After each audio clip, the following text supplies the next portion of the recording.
Hi, this is Chronicles and I'm your host, Simon Rushton. Today we have a lovely lady in the car. Well, today it's actually night time. It's more or less midnight. Her name is Tallulah and she's doing a degree in gender studies and various other... Well, I'm going to let her explain as usual because my memory's really bad. So even though she's told me 5 minutes ago.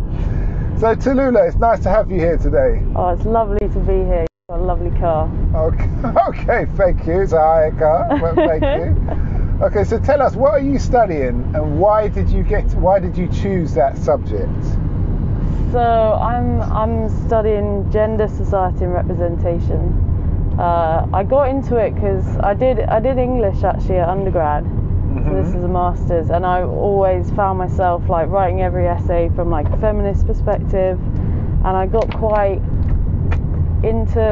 I've been researching how the government's counter-terrorism policy discriminates unfairly against young Muslim men, and I was interested about that, a couple of years ago in undergrad, and I thought I could carry that on further in my dissertation.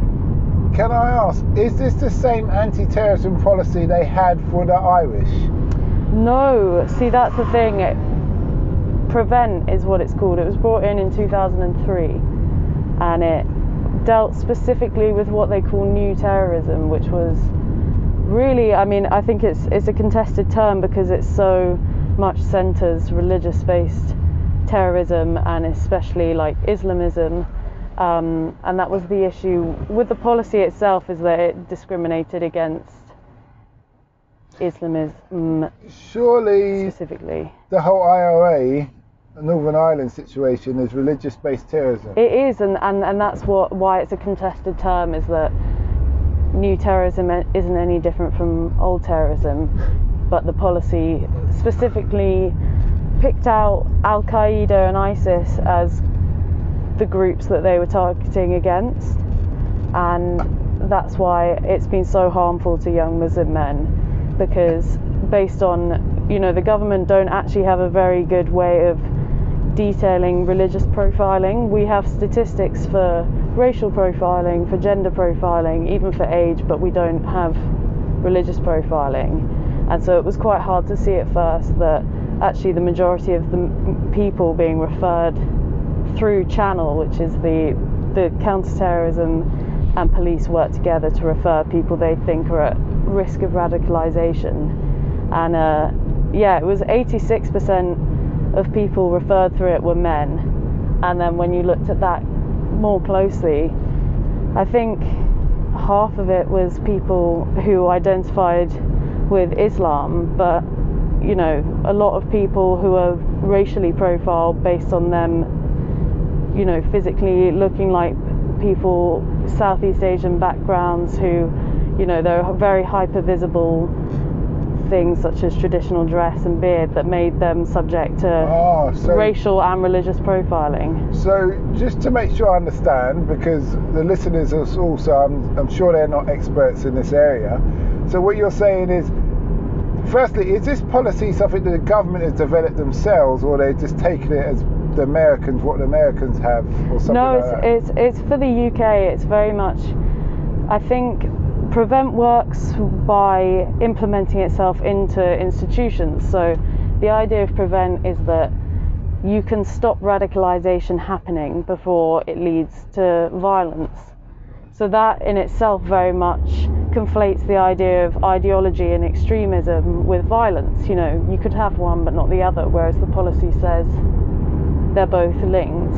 Okay. And within this policy, so you could have an individual who starts, going to the mosque more? Yeah, potentially going to the mosque more, and just that in itself might be enough to make them subject to targeting. Okay. So I used to go to church a lot when I was adopted, and I left my adopted parents and I went to live with my birth father's parents, and my gran was like, I always said as a joke, she's the Christian version of the Ayatollah Khomeini. Okay. So I used to go to church every day. Yeah. So in that respect, if they could have, the police would have flagged me because I'd have been going to church every day, if it was equivalent. Exactly. But because it wasn't, a Muslim mosque, it didn't, heighten anything. There were no red flags there, and that's precisely the point. Is that, they weren't looking at cases in equivalent situations. The police and the people implementing this policy already had a very good idea in their minds what a terrorist looked like, and they decided, that was how they were going to go forward with their action. Statistically, has the Muslims or Islamic extremists done more damage than the IRA had done over the years? Do you know? I don't know that. I'm not sure if we're really at a point where we could measure that yet. What I would say is that instances of Islamist terrorism on UK soil are incredibly rare, way more rare than they were, in terms of IRA. Yeah, that's what I was thinking, because I remember I'm a 70s child. Yeah, I remember there was a lot of incidents with the IRA and bombings and stuff, and it's just, I say it's strange that they've made such a new policy. But it's interesting what you're saying, so I never knew this. I think a lot of the justification for the new policy comes from the role of the internet. New terrorism is often talked about as having, being sprawling, having a far reach, because somebody could be radicalized on English soil but then go off to another country. But I like the girl. Like Shamima Begum, yeah. What do you think of her situation? I think that she was a young girl when she left. I think it's undeniable that, she engaged with people who are terrorists and may have committed acts herself, but she's a British citizen, and I think it was totally right that she was allowed to come back, or, that the appeal has now granted her the right to return. But is she coming back? I think she will be. Eventually. It's been a long process, and she's had to appeal. It was only last week, I think, that the appeal went through and that she could return, but she'll still be trialled in Britain. Do you think she deserves to do time? I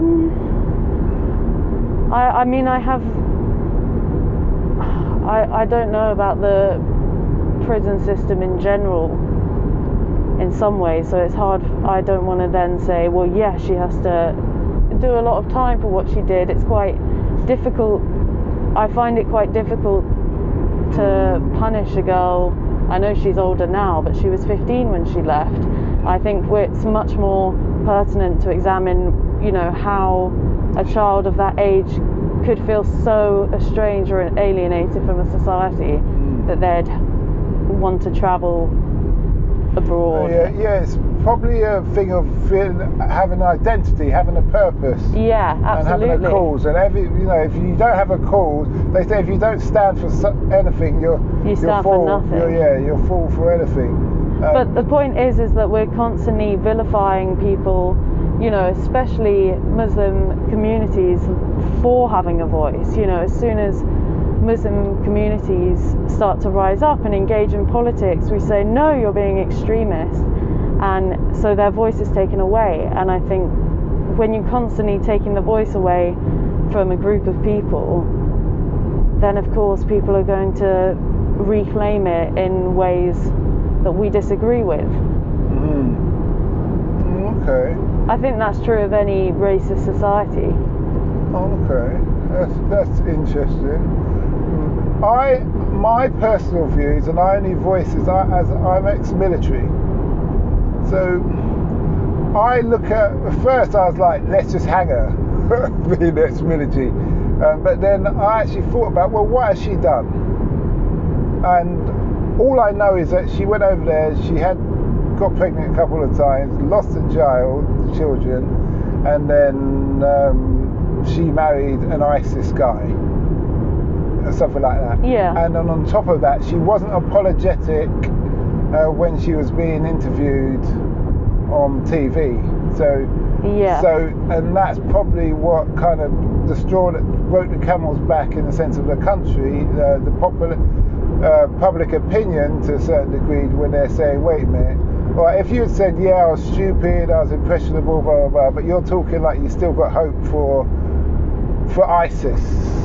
Yeah, I think that's not really... Go on. I think that's not taking into consideration that a very significant portion of her upbringing was completely destroyed because of her being abroad in adverse situations. Yeah. You know, how could she really form a very clear moral compass in that sense?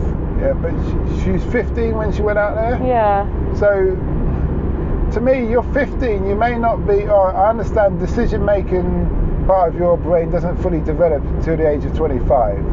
So that means everybody under the 25 is a bit of an idiot, you could argue, when it comes to making an informed decision or a right decision for your own interest long term. But I think 15, you're still, like, I've got a daughter, she's just turned 16, and there's certain decisions she won't make, or certain things that she won't do.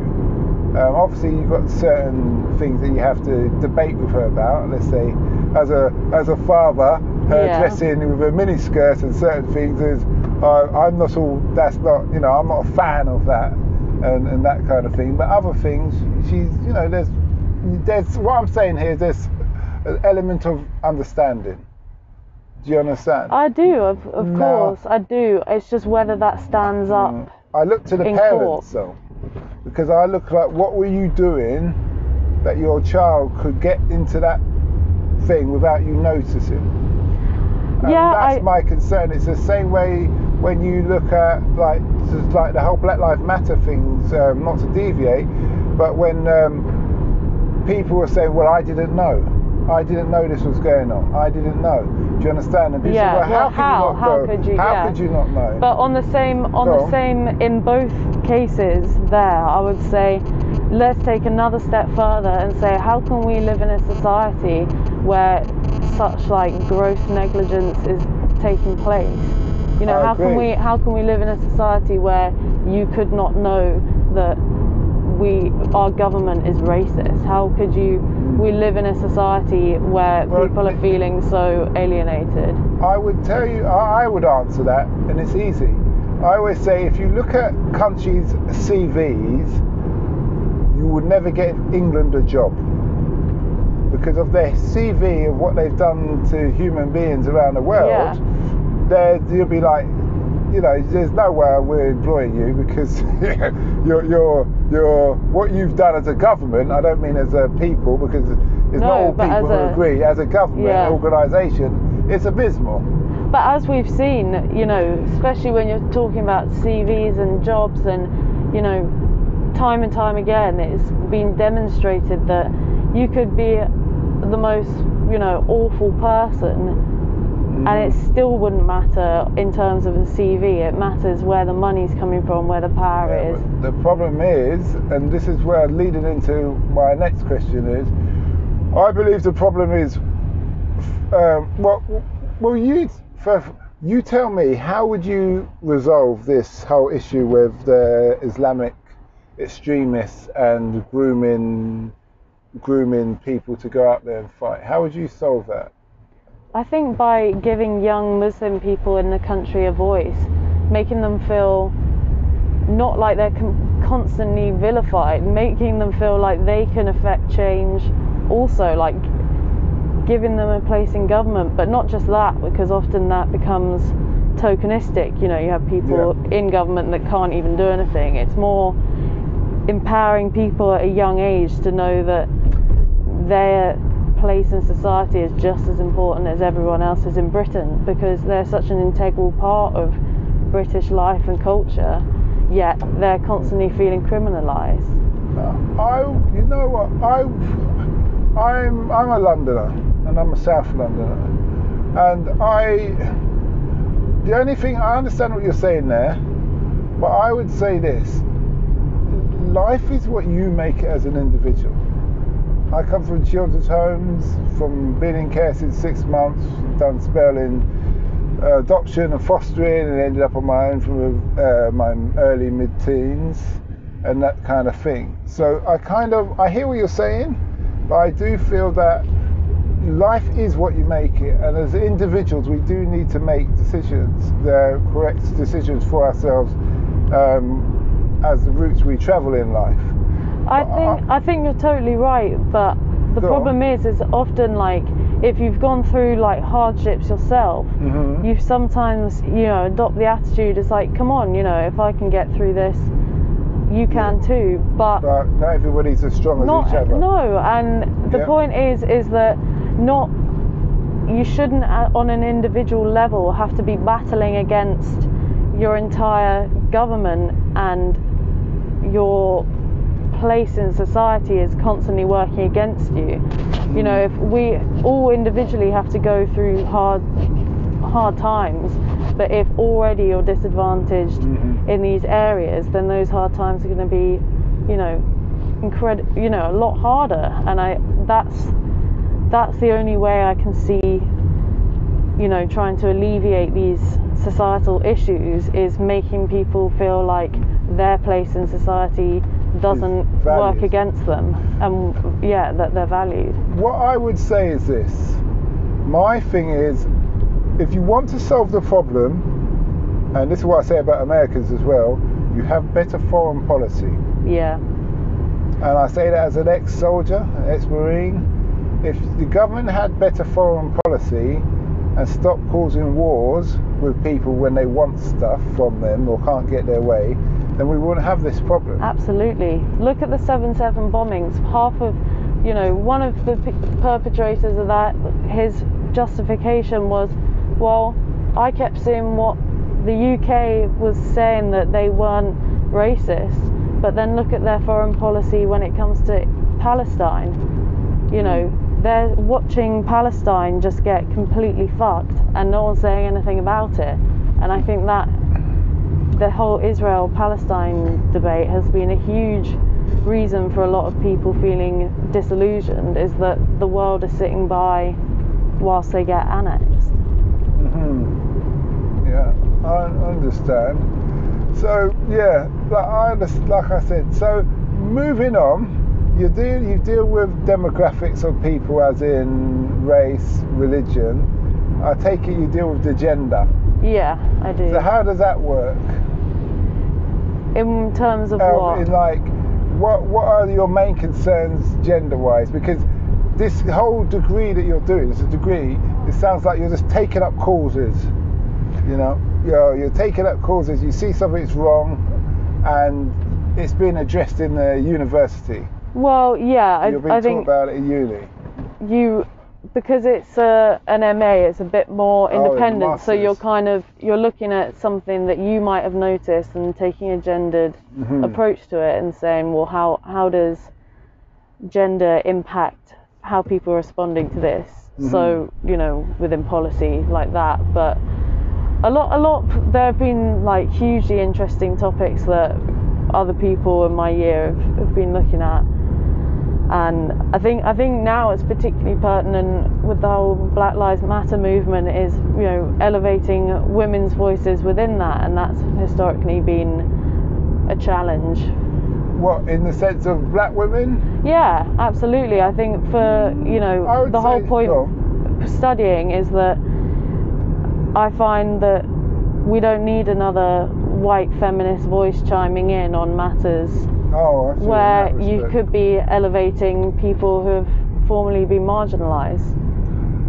Yeah, I see what you're saying. I hear what you're saying. I always say that most, especially the Caribbean community, because of the way things were from slavery, and they it's still manifestations of that, where you've got single mums. So mums have always had a voice and always run in the household in many respects. I think our issues can be misconstrued as in the same kind of issues that, let's say, the white male and female issues would have.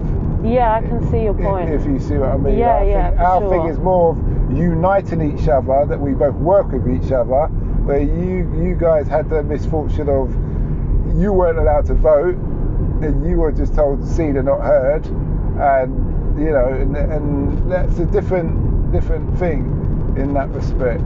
Absolutely, but that is why, you know, black women's voices have to be elevated, because too many times, you know, people don't understand the differences in issues between, you know, the sexes and the races, and trying to, I think for so long white women have tried to just lump everyone in and say, well, we all have the same issues, when, you know, people are turning around and saying, well, no, you know, that's not how it is for us at all, and you've just assumed that's the case. Yeah, I hear you. Your dissertation, what is that exactly on? So that's what I was telling you before about looking at young Muslim men. Oh, so it's on the Muslim men's side of things. Yeah. Okay, so you going up and down the country interviewing people? Well, no, because of COVID, I haven't been able to. So I've had to use second-hand interviews. Or Zoom. You can do Zoom? I can do Zoom. It's just been difficult reaching people, because a lot of the communities, you know, might be based around youth centres, mosques, and people haven't been able to, you know, be at the place of work, or, you know, it's been very difficult contacting people. I also feel, though, that there's a part to play for, and I don't just say this with the Muslim community, I say any community needs to look within themselves and say, we have a problem, we need to address it ourselves as well. Because the government needs to change their foreign policy without a shadow of a doubt, but the same sense, it's like, you must know that your child, or like there's a group of people, like if I'm going to church, I know if there's a group of people going off the rails. Do you see what I mean? I do. And then you start to talk about it, and you start to try and just say, what's the problem? But the difference is that if there was an issue going on within your church, it wouldn't be so visible, it wouldn't be dragged through the UK media, it wouldn't be described as part of a wider issue, and that's the problem. Well, I hear what you're saying. Yeah, I suppose in the respect of the angle you're handling it, that is a problem, but then it could be argued that it's been ignored, so it's became a public issue. Do you see what I mean? Because there's the element, it grows, it's like a weed, you know, a weed that's growing in a garden. Yeah, the mud, the grass knows it's there before the human eye will know it's there. And then it's when it starts to manifest above the grass, then you say, okay, well, we better deal with it. It's probably not the best analogy, but no, I get what you're saying. What you're saying. And that kind of thing. Yeah, it's a tricky one. I think there's like a huge amount to say for how the media and, you know, the internet has made people, the public, feel like they need to hold individuals to account. And that kind of feeds into a different debate. Look at Trump, for instance, with the KKK. He will never speak badly of the KKK, and he won't class them as a terrorism group. But even though their history is very bad. But I read somewhere, and it really struck true for me, is that, you know, someone said, well, people are always so outraged that Trump supports white supremacy and the KKK. But, you know, it's not surprising at all. The entire presidential system is a white supremacist system. So the fact that he openly supports a white supremacist organisation is no surprise at all. The same way as the fact that, you know, Boris Johnson comes out with racist remarks is not surprising, because the entire UK government is racist. So it's just making visible what should already be apparent. I hear what you're saying. I can't say with Trump he's for. I will say I've never heard him speak against. Do you see what I mean? Because see, like with the KKK, absolutely, that's their political game, isn't it? I'm not going to say anything against you. I can't be open and say I'm for you. I'm not going to say anything against you. And they say, all right, fair enough, you can still be a member in our club, kind of thing. Yeah. Well, because they already know, you know, he supports them, and I mean, it's the problem is, I find, is that we often go to America when it comes to race relations and talk so much about, you know, but we don't examine ourselves. Yeah, and I we're find looking at them and saying, yeah, they got a real problem over there. But their problem only manifests because they've got guns. Exactly. If we had guns, and I noticed that when I'd be driving around over the COVID time, and then as COVID was breaking, a lot of police were really manhandling the youths around the street. And absolutely. I don't mean at the BLM times. I mean before that. No, I know. And I noticed that. I think the way they even approached them, it was really hands-on straight away. Didn't you think that was so inappropriate? Because I live in Deptford, and during lockdown, I only had the balcony within a flat, so I was just watching everything go by. And I saw so many people pulled over right in front of the flat, and I noticed that the police, they weren't wearing masks, and that they immediately started touching the people they're pulling over. Yeah. And like during COVID, I don't understand why that was always their go-to, why they had to exert their power by manhandling people when it was already more dangerous because of public health. Yeah, and if it is dangerous, because clearly if the police, I've never heard of any police dying from COVID yet, and they've been putting hands on any Tom, Dick and Harry throughout the time, that does raise suspicions, but you know, that's... Well, surely they're coming into contact with loads of people. Yeah, exactly. But none of them have died. I think... Well, I've never heard of any of them dying. I think a lot of policemen did get COVID. Yeah, but getting and actually dying is two different things. Yeah, well, it's true. Do you see what I mean? Absolutely. I wouldn't say the police are generally really fit. I'd say they're young, but they're not really fit. And I did an interview with a policeman, but anonymously. Well, he told me everything, and then I'm meant to retray it on one episode. Yeah. But he did speak about the problems of the police here, and he said the problem of the police is Boris said he's going to bring in 20,000 more police or something like that. And what he did, he cut the salary.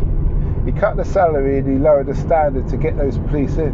Right. So suddenly now the course is a lot easier, the training's a lot easier to pass, and the kind of people you're getting, they're not getting paid as much, which leaves more room for corruption. I see. And there's lots of young people. Yeah. So you've got no one who's really experienced his life. And then you've got, and then there's... being given power, you know, to be given power at such a young age corrupts anyone, really. Well, it's just, it's the whole communication thing is when, you know, you're looking down on people instead of looking at them as the same level as if you are trying to serve them. Yeah. And these things create social issues and backlash, and then when a backlash happens. My point earlier was that the police are using those stun guns or electric things quite often, or quick to reach for those here. Right. And I said, so if they're doing that, then you couldn't give them guns.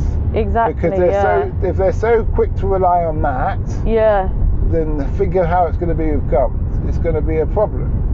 And then on top of that, when you look at it, like this policeman said to me, if police could police in the 70s and 80s without guns and stun guns, and they could keep crime down to a certain element, then what's happened today? Because they were, you know, those days were rough. All round here was rough. You know, the Brixton, the South London area is all massive council estates. Even this estate here, it never used to have lights. So imagine, never had no security doors. So you're coming back and there's a power cut, and you're walking through there, whatever times of the hours of the night. It's a whole other experience. That was many estates. I'm sure. And stuff. So obviously it's changed now through the gentrification.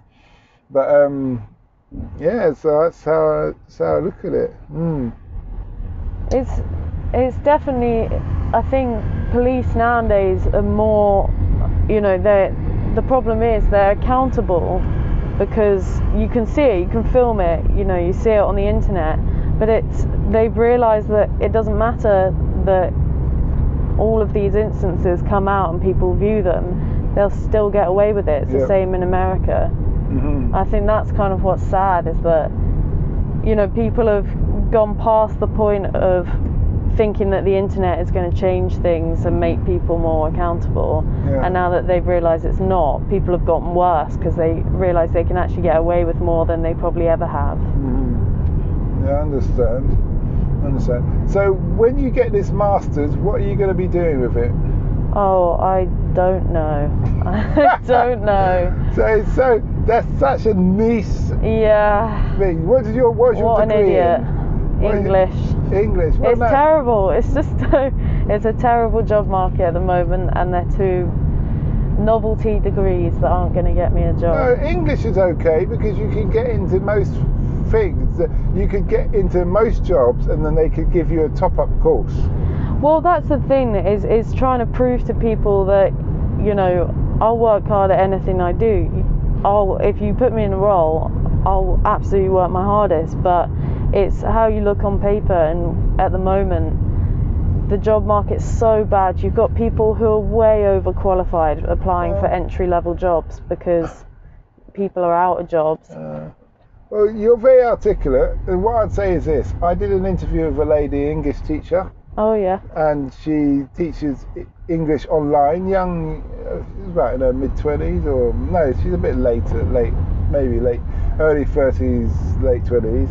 And she says, she gave all the information. It's called Online Teaching, the episode. And she talks about how you do a 2-week course, and then after you've done this 2-week course, you sign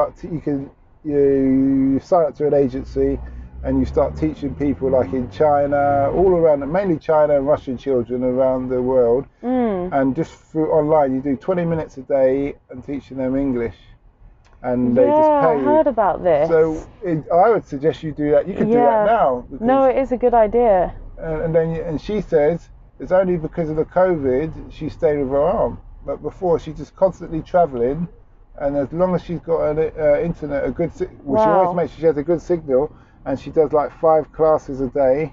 Was she going abroad? Yeah, she goes abroad because she's can travelling. Go anyway, fun, wow. Experience of life. Amazing. But she's still working on the move, so she knows. Okay, it's 8 a.m. in Japan. I've got to teach Okimomo or whatever for 20 minutes, and once the parents. It's 3 months. After 3 months, then they kind of give you real consistency because the parents will say, yeah, we like this person, and they want you to stay with teaching their child. So by the time their child gets to a certain age, they can come to England and do their degree like many Chinese people do. And stuff like that. So no, it sounds really good. I think that's a really good idea. Yeah. So if you listen to that episode, because she gives her email as well. She sends her email if you need any help. You know, that's what it's about in that respect of things.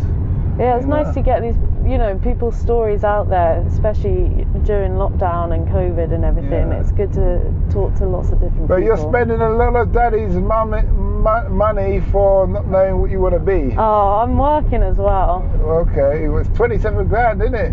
For the degree, and then it's not 27. You don't pay that up front. It doesn't matter, you're still paying it. I'm 10 grand in debt is what I am. Yeah, that's what I mean. And I'm working a coffee job, as always. Just think it'd be much easier doing online teaching. Yeah, I know, and that's the thing. You can be doing it at home. It's not fun just doing, you know, working as a barista, because it doesn't feel like you're advancing your career in any way. You're just paying the bills. Okay. Well, on that note, I wish you well. Thank you very much. In your career, there's probably a very long episode. And how long was that? We have 34 minutes. Wow. That function can't be supported. Excuse me. But to the listeners out there, I hope you liked the episode. Very informative about the new policies, or anti-terrorism policies, and why there's a difference. You could look into it yourself, and feel free to comment. apart from that, don't forget to listen to our other podcast, Africa Investor Stories. Real investors from around the world and why and how they've invested in Africa. They're sharing their stories, their experience, so you don't have to listen to the normal BBC, CNN rhetoric that they love to pump out about Africa. And apart from that, have a nice day. Stay safe.